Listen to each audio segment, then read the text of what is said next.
Hi, this is Katie Plum, and today is January 24th, 2025. I am re-recording the talk that I gave presentation on January 9th at the Rogers Memorial Library, and hoping I can use it, on my website so more of you who were not able to come, are able to see it.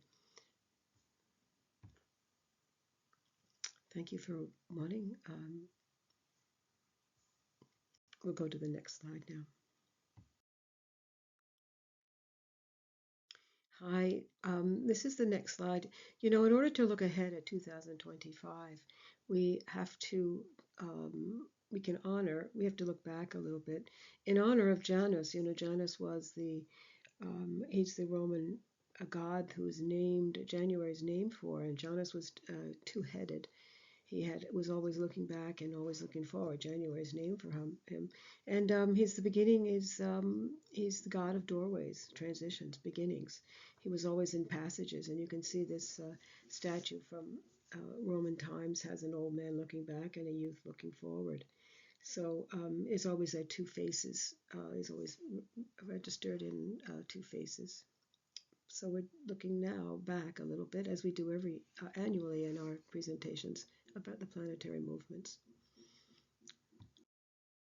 This is slide number 3, and this was the beginning and the ending slides for 2024, which I bring to your attention.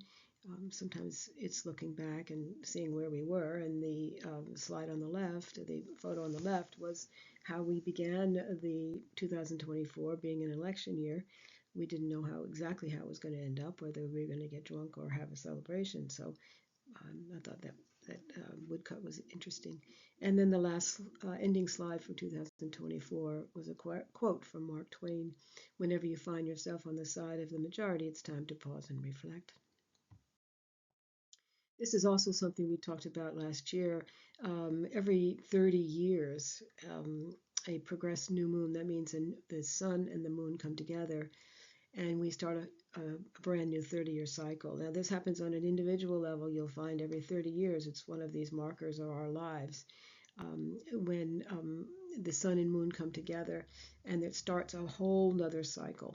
And the United States had a progressed moon last March 25th, 2024 at 19 degrees of Pisces. And there's a symbol that's connected with that degree of the zodiac where the sun and moon met, and it had happened to be 20 degrees of Pisces. And the symbol says a table set for an evening meal. It is not always possible to have peace and quiet at the dinner table. Issues of the day might be brought to the table. I thought that was very appropriate for what we all went through in 2024. We also talked about the Chiron return in the United States' chart. This is a major 50-year cycle. That's what we do in astrology. Planets are orbiting around the sun, and time is circular in astrology, and things come up again. And when it comes up again, there are ripples of what happened before. So the Chiron returned. These are the last 3 Chiron returns every 50 years. And of the July 4th, 1776 chart.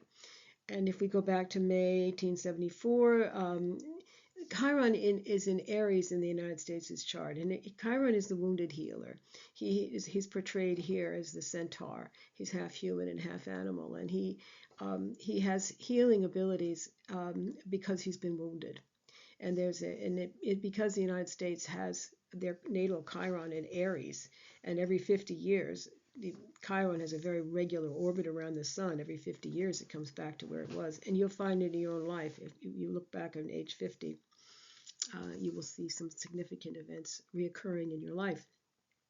So if we look back at the United States, we can look back to those previous times when Chiron was returning. And because it's in Aries, can be the sign of the president. Aries is the first sign of the zodiac. Aries is the head. It's the leader.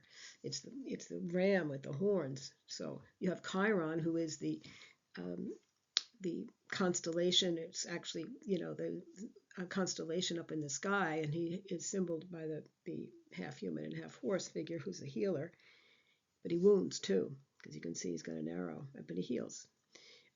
But there was always a wounding happening when Chiron came around, and you had the Whiskey Ring Rebellion involving President Grant in the 1870s. You had um, President Harding with the Teapot Dome scandal, and these were scandals in the United States' histories that involved the president. Then probably most of us can remember 1973 to 75, President Nixon and Watergate.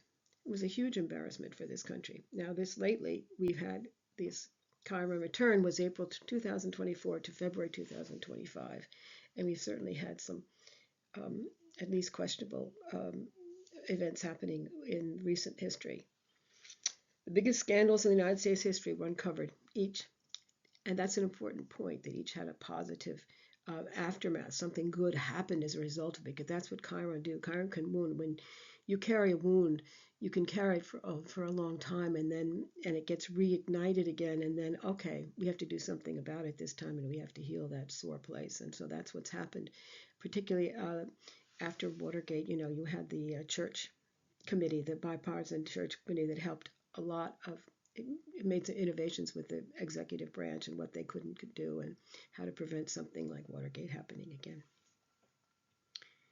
So another thing we talked about last year was the transition, the Pluto's transitioning from Capricorn to Aquarius. And the we talked quite about it, and I don't have to go into this too much at this point, but there's a big sign shift um, when Pluto stays in a sign about 20 years old. That varies. And we are really re-experiencing what we went through in April 1777 and December 1778, when the country was founded, because Pluto was also in this transitional phase between leaving one sign, Capricorn, and moving into another sign, Aquarius. So, and it embodied in that sign between the Capricorn, which is a very government controlled, government authority, institutions, uh, and versus Aquarius, it's a switch in power, because Pluto embodies power, where the power is. And the switch from Capricorn to Aquarius makes the transition from one power center to another power center. So, because Aquarius embodies people from the outside, Capricorn is the corporate world, the structure of the bureaucrats. But Aquarius is a whole different energy, and we saw that happening 250 years ago, when we had the Marquis de Lafayette come in and help Washington, and his ragtag army beat the British Empire, which nobody thought would happen. So we're watching this transition. Pluto went into Capricorn in 2008, when we had that horrible, the defaults, and all of the government almost went bankrupt, um, and we became the corporations. When the Pluto in Capricorn, we've experienced that for 20 some odd years. So we've been seeing the apex of that. It's come to a head, and but now Pluto had now, as of November 19th, Pluto is actually in Aquarius now. It won't go back. It's not going to vacillate, because sometimes these things, the planets, they don't, they go back and forth over the same spot. I can show you in a minute. But this is a wonderful astrologer, Azir Kelly, from a New York Magazine piece. We the corporations, or the British Empire in 250 years ago, but we the corporations now become we the people again. And she says between now through 2043, when Pluto leaves Aquarius and moves someplace else to next sign, Pisces, the focus shifts towards dismantling our outdated hierarchies, making way for a society that thrives on inclusivity, collaboration, and forward-thinking solutions. It's a powerful push toward a future in which the collective dreams take precedent over individual gains, challenging us to rewrite the rules and rally together for a better and brighter tomorrow. This is another kind of photo demonstration of what the difference in these two signs is. Now, between the corporate control with the bigwigs holding their globalist agenda for the world versus the the power to the people when it's the individual people coming together and want to assert their own power and authority. It's a huge shift, um, and that's one of the reasons that we're experiencing such chaos these days. This is a wonderful description of these times from Michael Lutin, who just recently passed away. God bless his soul. Um, it was written in 2006. Pluto in Capricorn is going to change America from the inside out, threaten our very existence, challenge our economy, and divide country politically. Pluto in Capricorn means the ascendance into overt power of corporations in relation to the government. We've seen that. That's quite clear. The word patriot and treason will lose their meaning, and in some cases they will become interchangeable. What is treason to one person will be patriotism to another, just as it was back in the 1760s and 1770s. The country's mood will become darker and much more conservative. But that situation will change when Pluto enters Aquarius at the end of the 2020s. We're having that now. Then in the years 2023 to 25, the final stages of the Pluto return and the Capricorn effect will reach a climax. This is necessary and an inevitable step in the evolution of this country, because that's what we're talking about, evolution of a human being, evolution of a country, that will result in a reworking of the Constitution in the last half of the 2020s. Because that's what happened 250 years ago when Pluto was Aquarius. We're going to see that again. This is another glyph of what we've been going through. This is the inversion of the peaks are the peaks of tension. This is a French astrologer who put the planetary cycles together and correlated them, and you can see that in 1918 that was a pretty stressful time period. So it's peaks, but it's tension. You had 1943, 55, 83. And here we just passing this 2020, 2024, when we were in one of these major peaks where the planetary energies were making us all feel very tense. It's one of the what we've all been experiencing. It's one of the reasons we've been experiencing it, because the planetary activity is vibrating to a certain direction. It wants to change our frequency. This is another Vabralt index of global contraction, crisis, and revolution, 2020 to 24. And you can see there was a whole confluence of conjunctions of planets, one right after the other. Here, January 2020, April to June 2020, December 2020, April 2022, 24. Here, Saturn and Neptune, we're going to come up to that one. It's going to begin in 2025, but it's not actually going to happen in 2026. And they're still on these when two planets come together, it's a brand new cycle. Something dies, something's over, but something's just about to be born. And we also have these pieces at the bottom remember we had these immense solar eclipses, the paths of which the shadows fell across the United States, and it's a very rare event for that to happen. Last time we had the shadows across the United States were the 2019.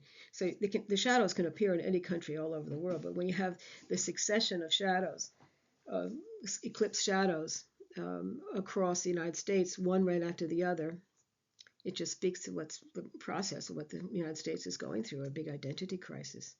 Here the 2017 one, and here's where they crossed, and here's the one from last April, 2024, with another one right across, almost the exact, it makes a little cross right across the middle of the country. It just sets up the cosmic energy, if you want to say that. It sets up something's going on in the United States these years, and that I think we can attest to. So the old ways of seeing things are no longer valid, and because of these events, these new conjunctions, we've had all of these conjunctions recurring in Aquarius. Saturn and Jupiter, 0 Aquarius. Pluto in Aquarius was 0 Aquarius.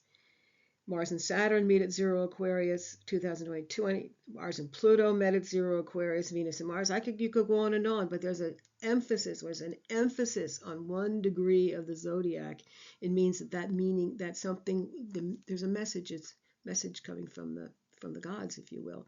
And that's what the ancients always thought astrology was, is there was something coming from a message. That's why they looked at the stars, because they wanted to see what the gods had in store for them. And we can still do that today.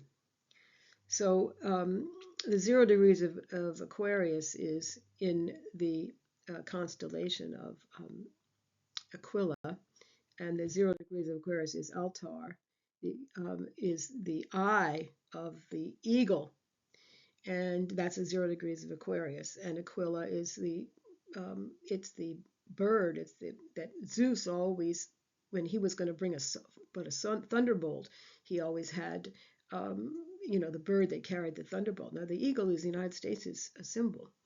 We've used that as our guide, and there's a reason for that. The eagle flies higher than any other bird. It actually even mates in the sky, and it's said that when the eagles are mating up in the sky, all of the other animal world just respectfully quiets down, that there's something happening. So it's a very significant thing. We're having all these planetary conjunctions occurring at 0 degrees of Aquarius.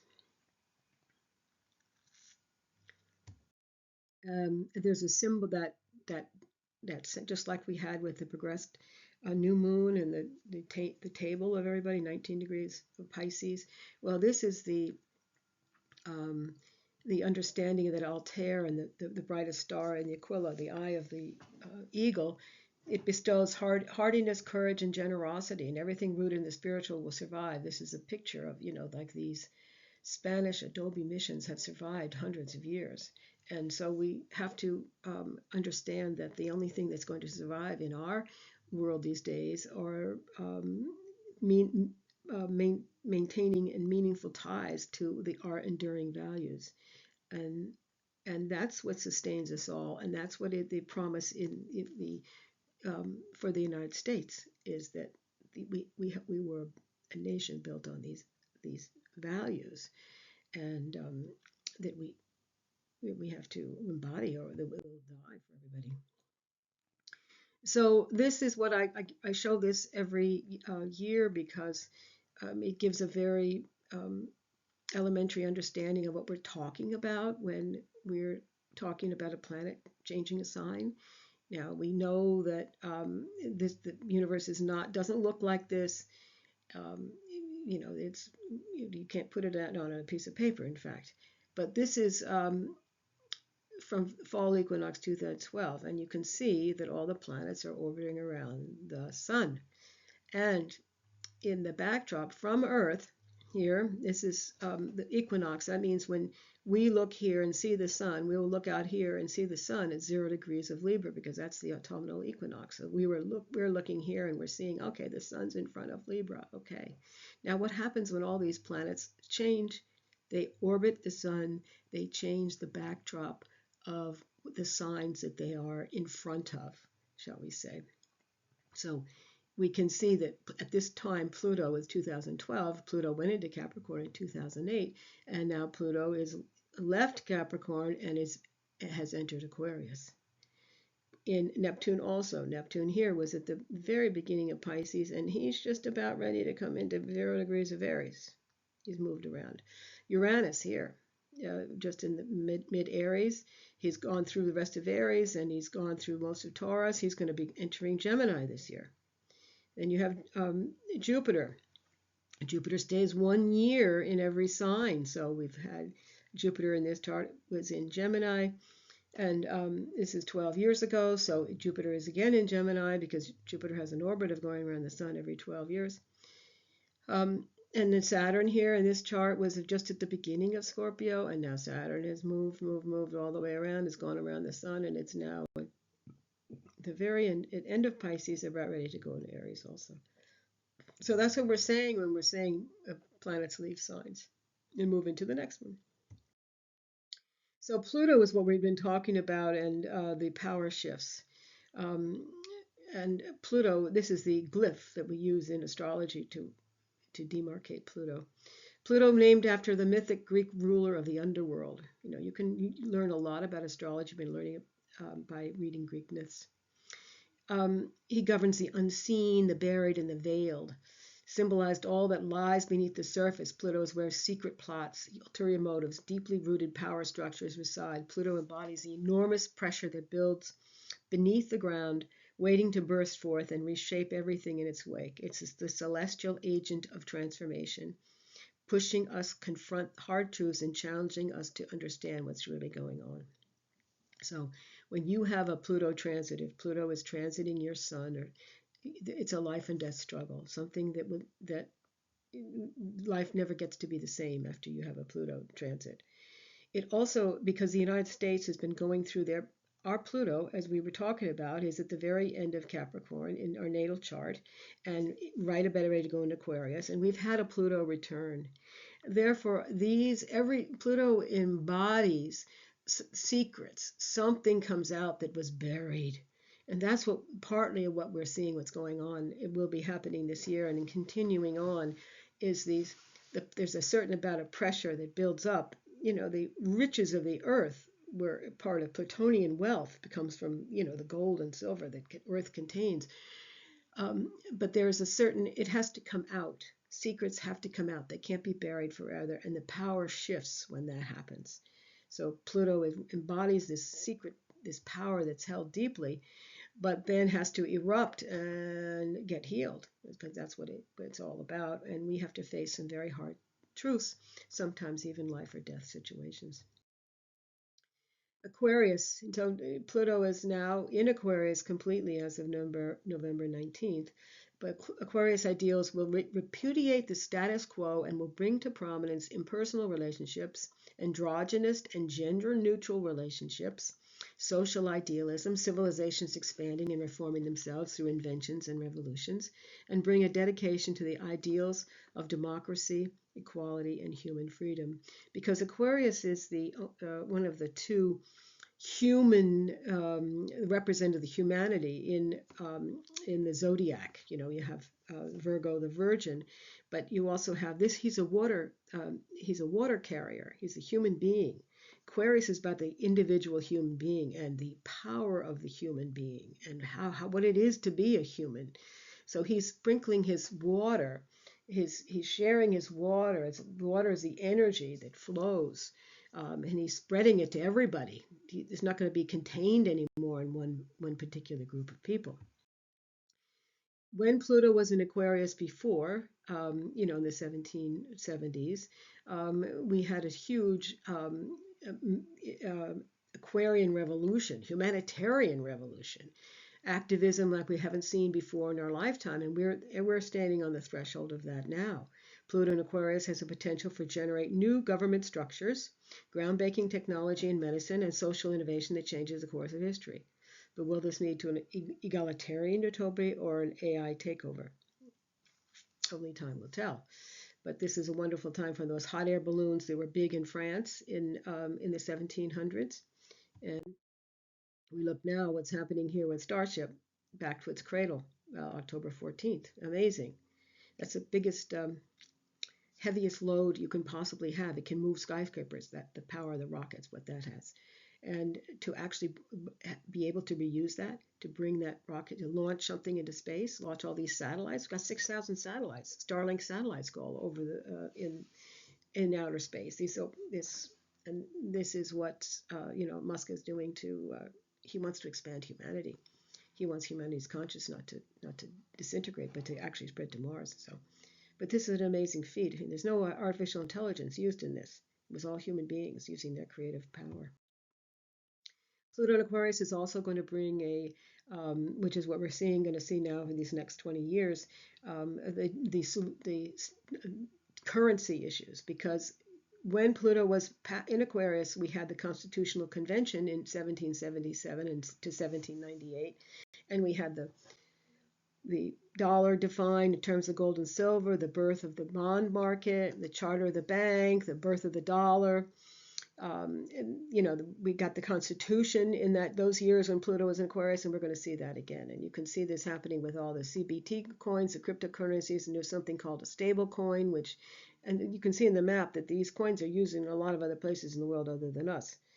But last year in 2024, the stable coin, which is based on, it's a cryptocurrency, but it's based on it's pegged to some currency that doesn't fluctuate. So it had double the Visa transactions last year. So there's something going on in the currencies that we're going to be experiencing in the next years. We already are. So where can we see this? The evidence of Pluto and Aquarius now in today's world, artificial intelligence is everywhere. XAI, the Gemini, this Chat GPT, we be able to solve problems that we didn't even know we had. Um, the deregulation, instead of all these controls that the corporate world and the governmental world has been placed on us these past 20 years, but that's all going to be loosened up. So autonomous rail hailing services, Waymo, we're here in the East End. There's a lot more going on in the rest of the country about the automated ride sharing, ride hailing service, automotives. Waymo in Phoenix, LA, a lot of countries in the West have it. You can actually hail a ride share, autonomous driver.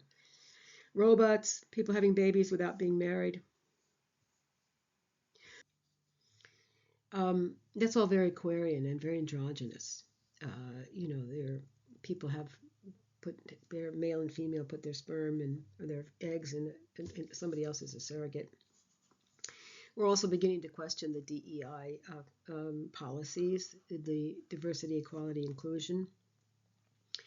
And this is happening even when this was written in January. McDonald's had announced they were going to no more DEI, and it's gotten more prevalent as the last couple of weeks. And what's climate change? What are human beings really responsible for the climate change? That's all being questioned. All these, these ideas that were considered sacrosanct are being questioned, and that's what we're seeing now. So these are all, information, because Aquarius is an air sign. It's not an earth sign. It's an air sign. So the information, what we have and how we're going to use it, and these secrets that came out, when Musk bought Twitter in October 2022, when the Pluto in Capricorn at the end, we began covered of how much there was a collusion between the government and the tech companies, and that we were being censored. Free speech was being censored because the government had a certain policies, and they wanted us to all abide by those policies, whether they were true or not. So these are the things I see going on about the information age that we're really fast approaching because of all these air signs. We've moved out of earth signs and moving into air signs. We see that with Twitter, with X, with the citizen journalism. It's now mainstream media has lost all credibility now, and it is the individual people on X who are making the news, and you're be able to, the individual people being in to connect individually with the people. You can comment, you make commentary to the person who's making the moves, to the making the news. It's a citizen journal. That's all about Aquarius. It's about the people, power to the people. There's also initiative policies for the people that started in the fall, that if you have something that you want to the government to do, you pass it along, a new idea. So how we're going to do our mindfulness in our Aquarian age. So we are seeing the things getting uncovered that we really wasn't part of our purview, and that's all very healthy.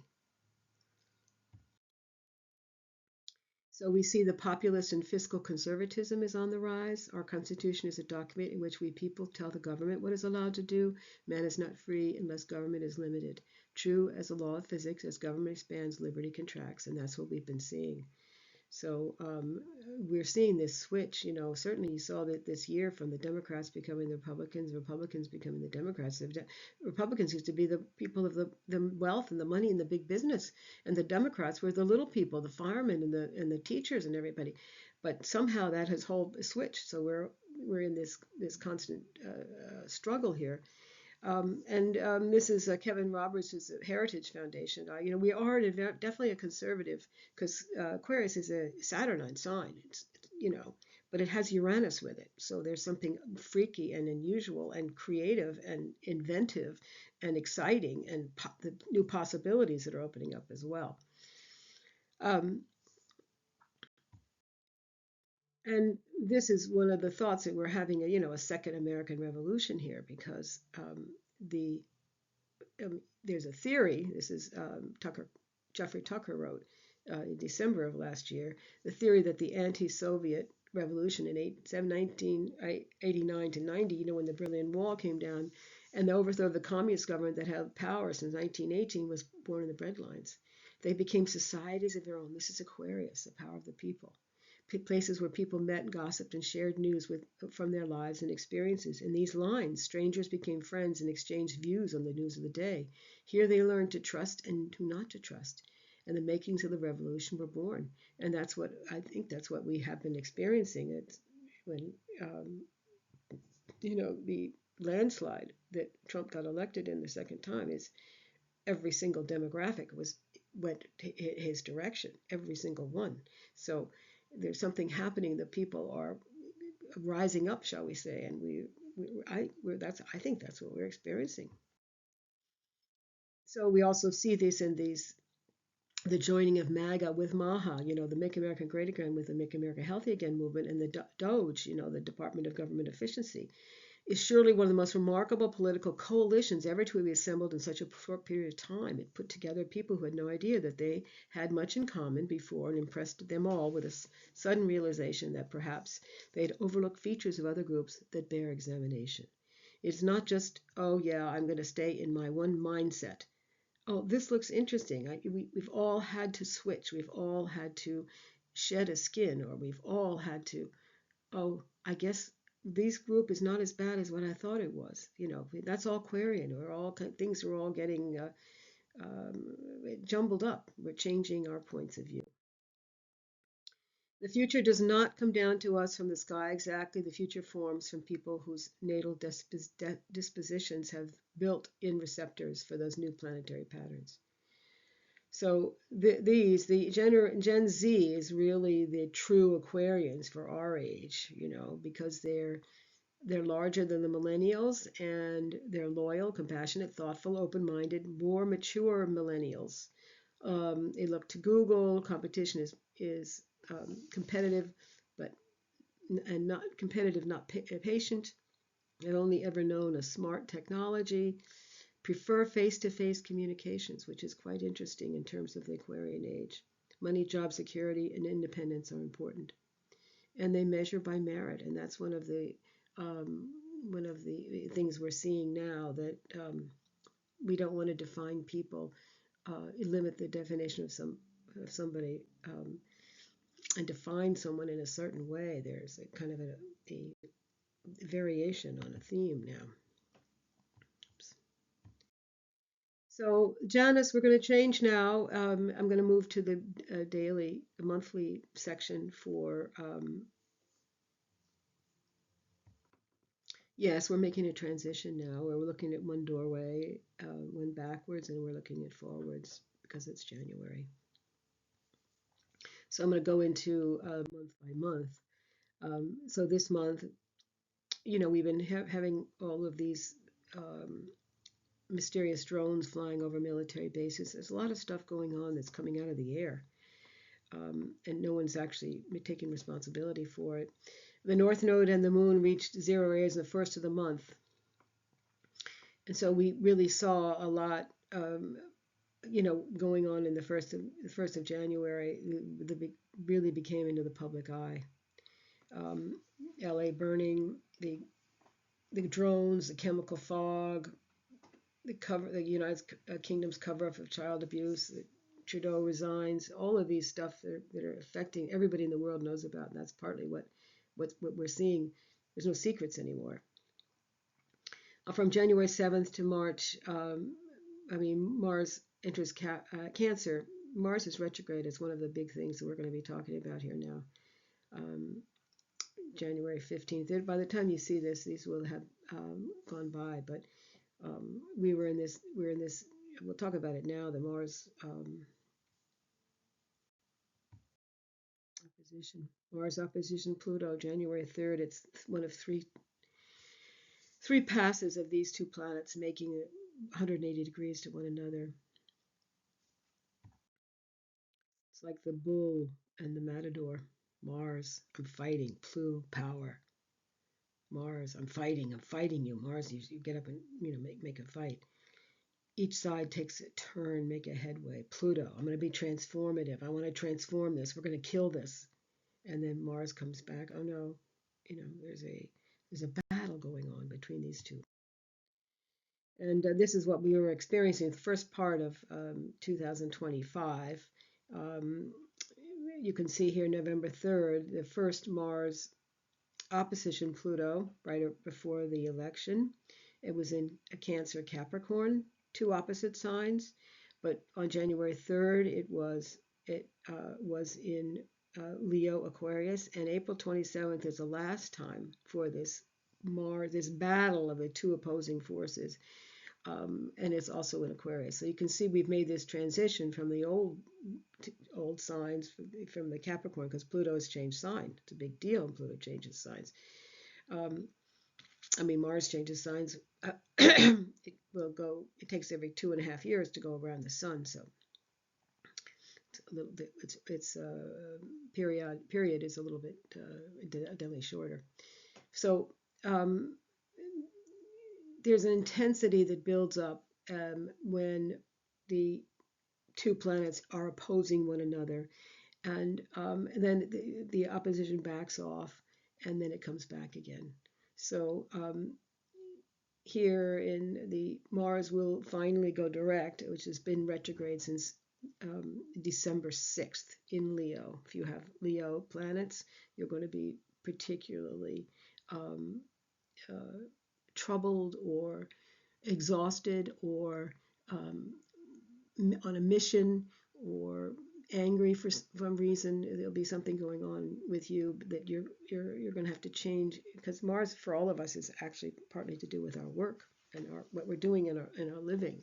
So you're going to see that change over these next couple of months here. Finally, around April 27th, May 2nd, around that time period, Mars will have left 6 degrees Leo, where it entered in December 6th. Mars at 6 degrees of Leo, and finally it goes back to that point, because that's what happens when a retrograde. A planet goes back and forth over the same part of the zodiac 3 times. That's why you avoid initially doing things when a planet is retrograding, because might change your mind. You wait and see till it finally passes, and then you're clear. So this is what the dusk of the sky looked like on January 13th, when the Moon and Mars were together. Yeah. Mars, there's no sign up there, but you can always tell Mars in the sky is a little red. So this retrograde goes back and forth. You need to, think about that's what we've been going through. We'll go through now. It's, although today's the 24th, February, March, the whole of April. Inhibited action. You have to be careful of taking new action. You need to work on inner resolves this time. Your inner life this time. Where am I going? Why am I making those actions? Why am I saying those things? What am I angry about? And you're going to find that this time period there's going to be alternating self-driving with lethargy. You're driven to do something, and then you have no energy whatsoever.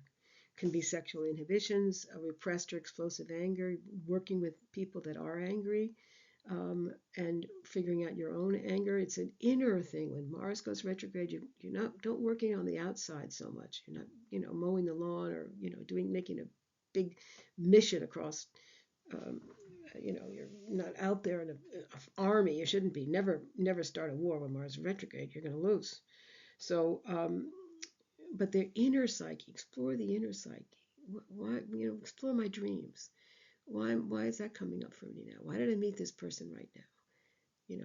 What message do I have? So you'll find your inner internally directed this time period, since December 6th, but through April. So into May. So you're going to find there's because the Mars is taking one shot, two shots, three shots over the same area of the zodiac, and it affects you. You'll be affected by it more strongly. Some people will be more strongly affected than others, because it affects their chart. A wise leader knows when to act and when to not act, and to practice his humility in recognizing the difference. Gandalf said that.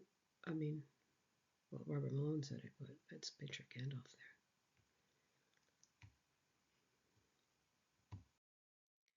So this is happening also this spring and end of January. We're going to have a lot of planets: Mars, Jupiter, Uranus, Neptune, Venus, Saturn. Uranus and Neptune you can't see, but they're up there. The planets are bundling together. It's a very rare occurrence. And on January 21st, we had that, 6 planets bundled. I mean, the bundling occurred only once in 2024. So this year it's January 21st, they're bundling together. February 28th, 7 planets. April 11th, 6 planets. April 15th, 4 planets. 8 planets together bundling once every 396 billion years. If 8 planets, we're getting 7 here in February 28th. 3 planets bundling in once every 40 years.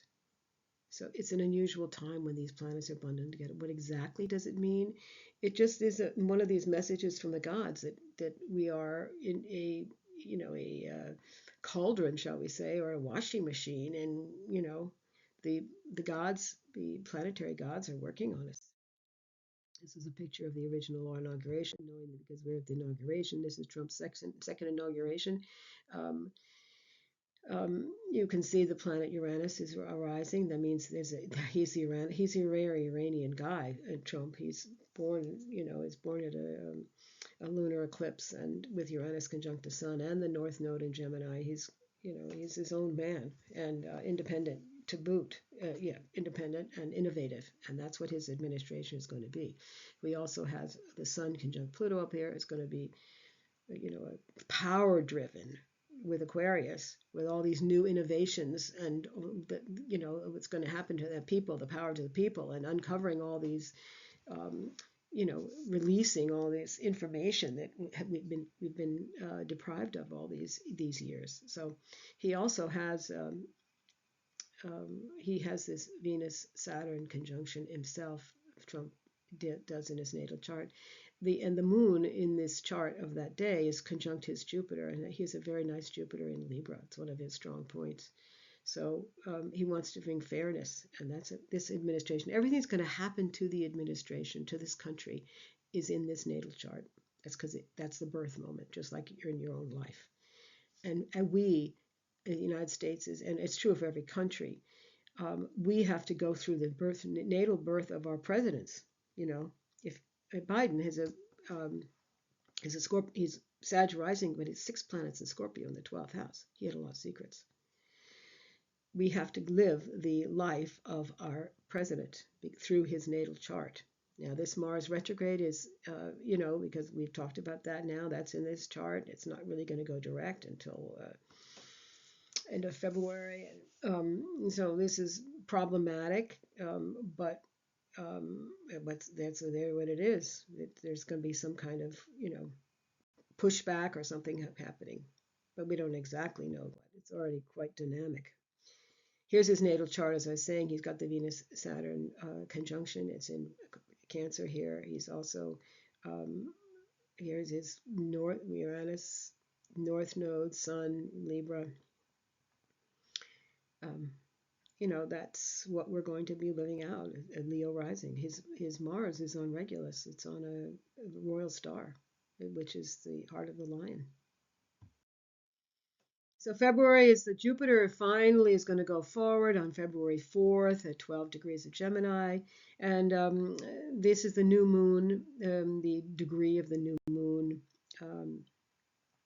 which would be on that's the degree.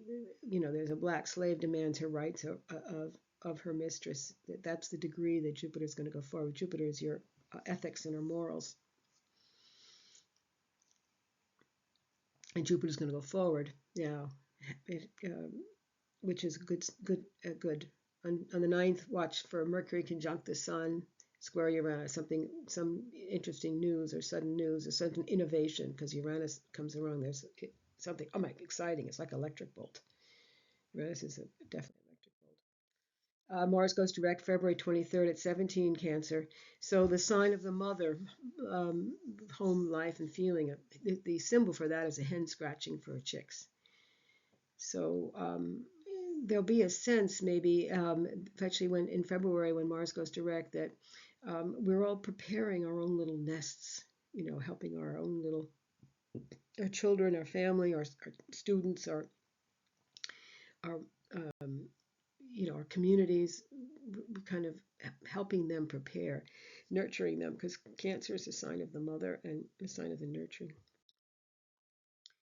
So in March, Venus goes retrograde on the 2nd of March at 10 degrees of Aries. This is the pattern that Venus makes in the sky. Every 8 years, she has a retrograde motion and she makes a five-pointed star, just her pattern in the sky. So we'll be calling in question your own unique values, and whether your values are in line with the society's values and how you feel about it. So it's interesting, we've had Mars retrograde and now we're having Venus retrograde. So there's a lot of work on an internal work this first 6 months of 2025. You don't have to look for achievement in the outer world. You just have to align yourself what your inner values are and your inner worth is, and how you value yourself, and those inner values will lead you into associations and experiences and opportunities that will lead you forward. You might change how your color of your hair, or cut your hair, or change your lifestyle, or go on a diet, because Venus rules your aesthetics. What you might even have an old love come back. March has the full moon total eclipse on the 14th. Sun in Pisces, moon in Virgo, and Pam Gregory talks about this understanding about the Earth, and she feels strongly we could be hearing stories about the continents and the United States, what happened there, or history of the Earth, and stuff coming out of the oceans that we never saw before. That's beginning to happen already. But because the nodes have moved into Virgo and Pisces, we might see more of that occurring. And the hope is that we will start seeing the Earth as a living being and not something to be exploited. The land masses could change. All of the global warming, so called, and then the ice melting, and you know, it's not a bad thing. It's just part of the evolution of a new Earth, a picture of what the new Earth is emerging, who we are on the planet. This is a picture of what happens at the lunar eclipse. The sun is here, and we've gotten in the way of the. There's a lineup of the moon and the Earth and the sun, so that the sun's light can't get to the moon, and we create a shadow on the moon. Just brings it makes to the point that the universe the universe is speaking to us in many different ways. So March 15th has a Mercury retrograde. We've talked about this many times before. Between it goes from the 10th of March until the direct on April 7th. So this is an expand your change your perspective. We've talked about that many times. Just know that Mercury is slowing down, you slow down.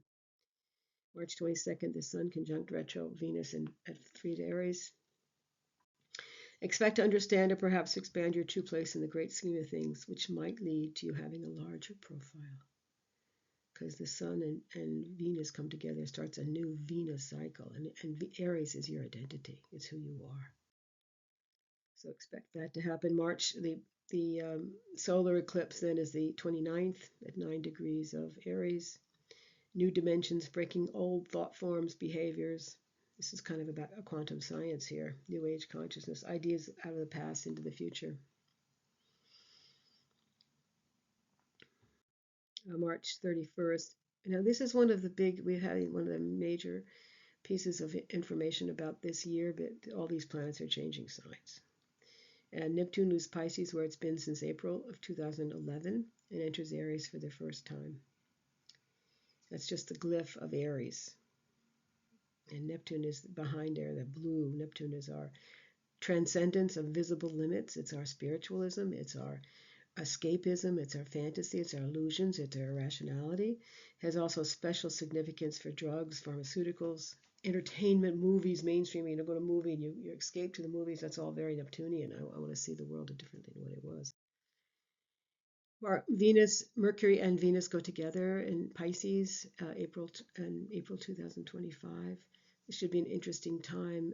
You know, if you're a writer, use it at the time because you'll be very inspired and you'll be very dedicated. Mercury together with Saturn and the North Node, there'll be some going forward. Um, you know that okay, this is where I want to go forward, and this is my dream. I'm having this dream, this vision of what I'm going to be doing, and it can be very particularly artistically, musically. Now that when that happens, all the planets will be moving forward now until May 5th, because Mercury's finished its retrograde period, and then Venus is its retrograde period. April has Mars enters Leo again on the 26th and meets Pluto for the third and last time. So we are on these bookends here now since November 3rd, when Mars and Pluto, um, met, opposed each other for the first time. So big news you can have about that culmination of this is something that began February 14th, 2024. Um, Everything goes back to something that happened before. There's a new moon an 8 of Taurus on the 27th, and there might be some struggles happening because it's like you'll be in a sled on the snow, and there's not enough snow to pull the sled easily. So, so there's a little hard work that needs to be done here in April. May, Venus enters Aries on the 1st and meets Neptune. It's a very magical time. Very brand new love comes into your life. There's could be you new appreciation. Because Venus is your love life, and Neptune is the dreams that you're having, or your fantasies, or your artistic or spiritual abilities. And there's a full moon in May on the 12th, 22 Scorpio. Expect some reforms to be stabilized, especially regarding personal growth and spiritual discipline. Full moons always bring things to a head. I am not now that which I have been. Lord Byron said that. May, Saturn enters Aries now. I mean, this is unheard of to have all these planets changing signs. So Saturn is a planet of limits, boundaries, structures, obstacles, hardships, delays, tragedies, maturity, seriousness, responsibility, duty, punishment, foundations, longevity, sacrifice, and hardening, the status quo and the old guard. So in Aries is the first sign of the zodiac, so we're beginning to have a brand new identity. Now this is both Saturn and Neptune just enter into Aries for a little bit. They spend a couple of months and then they're going to go back into Pisces. So you're getting the kind of a foretaste of what next year is going to be about. There's a new moon in Gemini on May 27th. The symbol is an old-fashioned well with purest and coldest of waters. So what are we doing supporting in our environment? It kind of brings back to the chickens and the hens. We kind of have to make sure our own individual environment is nurturing us, because there's so much going on in the outside world with all these planetary cycles changing. You kind of can't even focus. You have to focus on becoming a pioneer and figuring out where you're going to get your water from. June, Jupiter meets Mercury on the 8th at 30 degrees Gemini and leaves Gemini and moves into Cancer for a full year. Is another planet changing sign. And Jupiter does this every year, so it's not that big a deal, but certainly having all these things come together. Personal excellence is the emphasis and the ability to transform the everyday into something exceptional.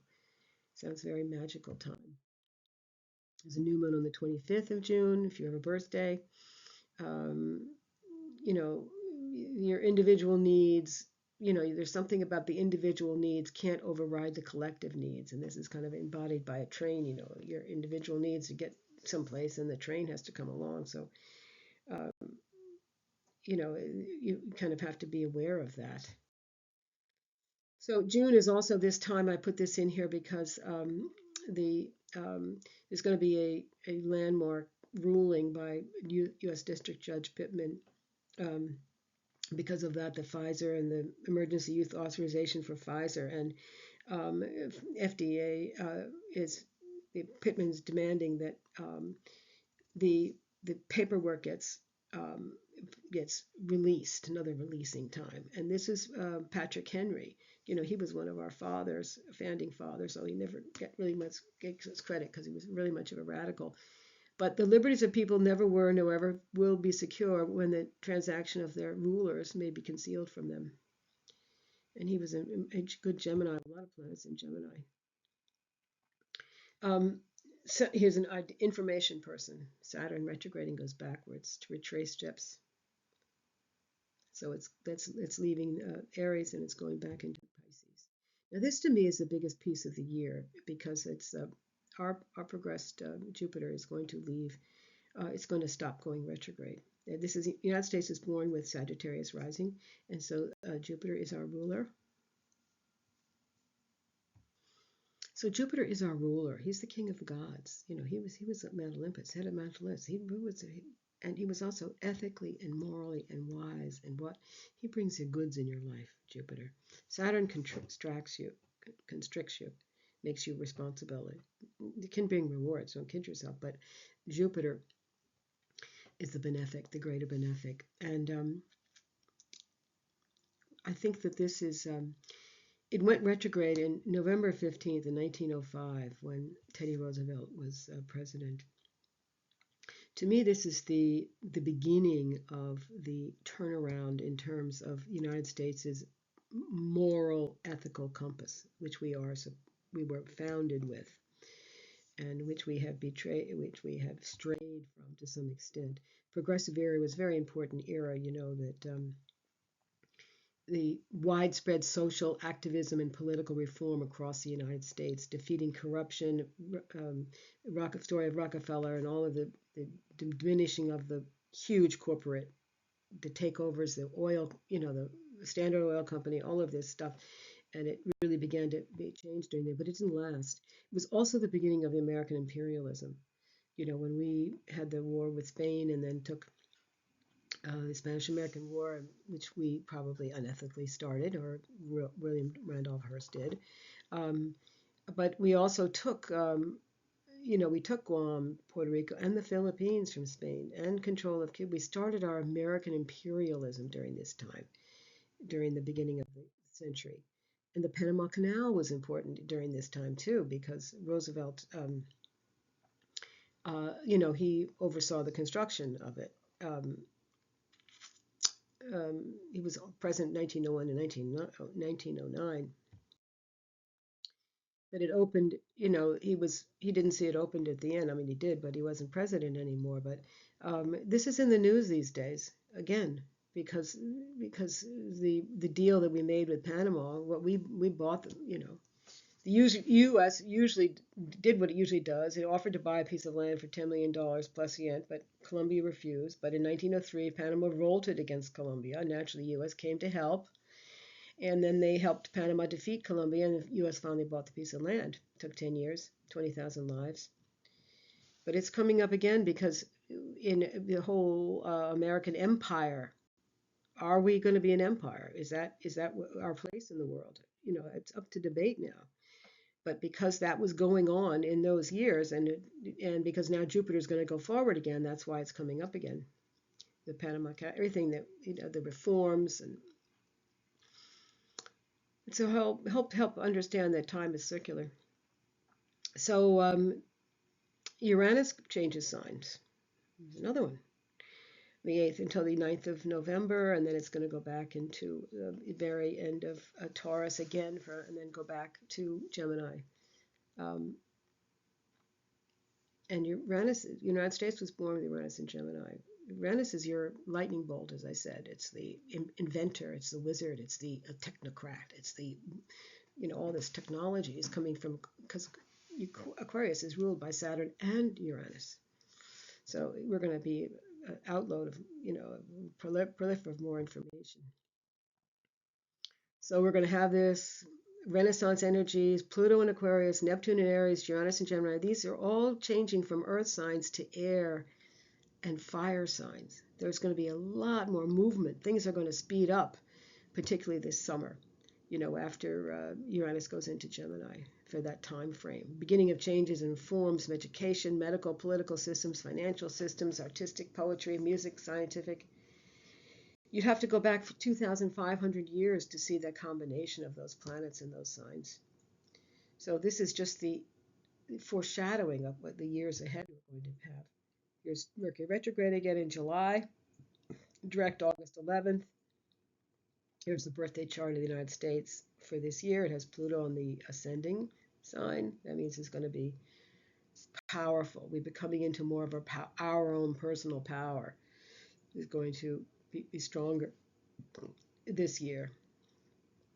Everybody has a birthday chart, and your year changes on your birthday. August, we have Saturn and Neptune are in Aries now. Uranus is in Gemini, Jupiter's in Cancer, Pluto's in Aquarius.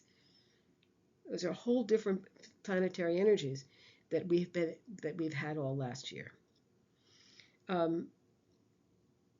And this is the portrait. This is the symbol I took. I take symbols for the new moon in August is 1 degree of Virgo. If that's an important time, a symbol for you, then a date for you of 1 Virgo is an important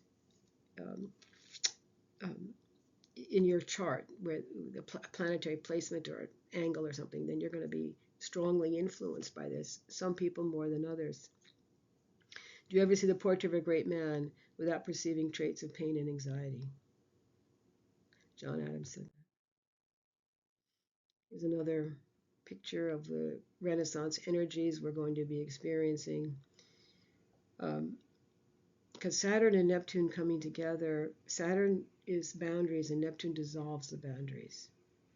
So the times that they have come together before, Neptune is about the unseen and Saturn is about the unseen. So you can take, sometimes they'll be working together, sometimes at odds, but they come together every 36 years. In August 1917, 3 times in 1952, and 3 times in 89 in Capricorn. The last time was 2 degrees of Aries, that these occurred in Aries. It was in the Roman times. I think that's 500 BC or something. It's unusual. September has the full moon lunar eclipse again.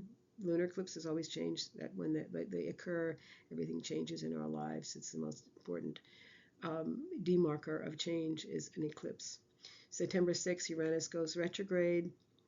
There's a new moon solar eclipse on the 21st. If that's your birthday, you will have an interesting year. Pay complete attention to the job at hand. Use the time to achieve complete focus. It's one of the earmarks for this time period. September, lunar eclipse, full moon, solar eclipse, new moon, where the shadow is on the earth.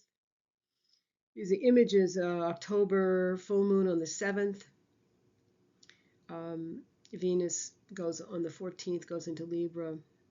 This is, and then there's a new moon on the 29th of Libra.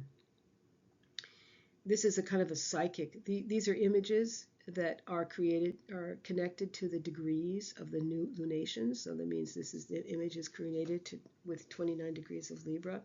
It's about conscious awareness and how we use this capacity to know and transfer information from one minds to one another. You're going to have a lot of interesting news coming out about how we transfer information without talking about it. November is another time for Mercury retrograde. A full moon on the 5th of November, and Mercury retrograde again in November. November 28th, Saturn goes direct. That's an important point. And this is about a woman, a person pleading for the elders in her tribe that she wants to have her new boyfriend come into the tribe. So there's something about that. The kind of experience we'll be having with this new moon on the 29th, November 20th. Full moon is the 5th. I just had that, didn't I? November 11th. Sorry, doubled that up. New moon the 29th, yeah. December 25th, the full moon is on the 4th. Jupiter and Saturn still trine through the month. Concentric gains. Jupiter and Saturn are square each other now, but at the end of the year they're going to go start trining each other, and that's going to be a lot better for keeping things stable and keeping gains going on. And the last couple of slides here. 2025 is the year of the wooden snake. It'll be an extraordinary transitional year full of excitement, dynamic, historic forms, action-packed, and fast-paced year towards the expansion of consciousness for those who choose it. A year of big endings and big beginnings, like 1965. And that might be happening at the same time. You'll have a big beginning and a big ending. It's not like one happens, they don't happen successively, but they had happened at the same time. Everyone is on their own track. Some are trained, some are not even at the station. But transparency, honesty, humility, and truth are required, and an opening of your heart center. Are you serving yourself or others? Are you serving humanity? All is energy and frequency. We'll be all shedding a skin. That's what the wood snake does. He sheds a skin. We're all going to be doing that this year. And I'll just leave with this last one about the understanding that we have to have a bigger, wider range of perspective, and astrology can give you that. Planet Earth is going through major changes. We are moving through the photon belt, which is allowing enormous amounts of high-frequency light to pour down upon Earth. This increase in light is stimulating a rise in our consciousness. Light is consciousness. The higher our frequency, the more easily we'll be able to accommodate this new energy that will actually create new electrical circuitry in our bodies. Our sense of compassion and empathy, telepathy, and healing will become much greater. We're both becoming more light beings, not heavy, worried beings, but more light beings. If you go to NASA's website and look at the recent peaks in the Schumann resonance, you'll see this trend. It's also because the Earth is moving through the galactic center that happens once every 12,000 years. The magnetic shields around the Earth have fallen significantly, allowing more cosmic and galactic light to come into the Earth and into our bodies. This change in our frequency is bringing us higher frequency positive light and moving out of low frequency light with its negativity. They cannot coexist. Adding to this situation with the magnetic shields opening up is the potential for more coronal mass ejections. It could wipe out power grids, etc. This is Pam Gregory, English astrologer. She's a very psychic. She's an astrologer, but she's extremely psychic, and sees lots of stuff that I don't really see. So I think that is where I ended, and I really thank you for taking the time. I hope you have a wonderful 2025 and understand that we're all in this together, and we're all finding our own little place, and we're all doing it side by side. So God bless. Thank you.